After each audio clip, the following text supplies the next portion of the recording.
The wind that ripped through yesterday and this morning left damage all across town. Check out some of the storm pins that we got at clickondetroit.com.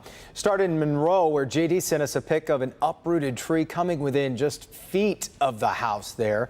Lexi in Clawson sent us this photo. Not as lucky, the tree right into the home.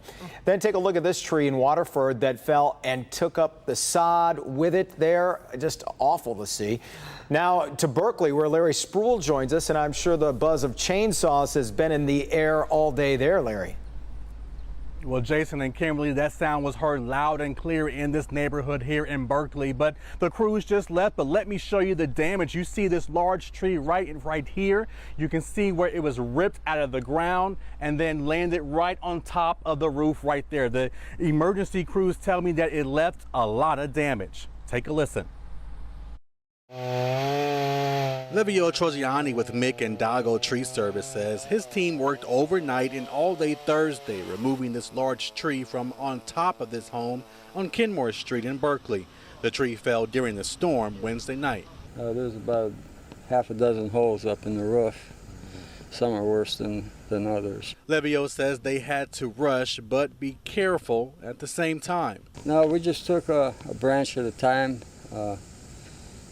Just pieces off the roof until we got to the trunk, and then whack, whack, whack. Try to save whatever we could. That's because of the size and age of the tree.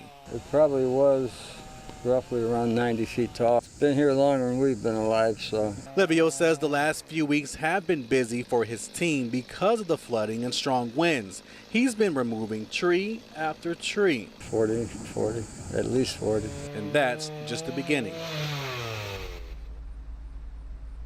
And we're not just talking about trees falling down, we're talking about water in basements and on streets as well, from Detroit to St. Clair Shores. Now, I spoke with multiple people throughout our area. Hear from them coming up tonight at 6.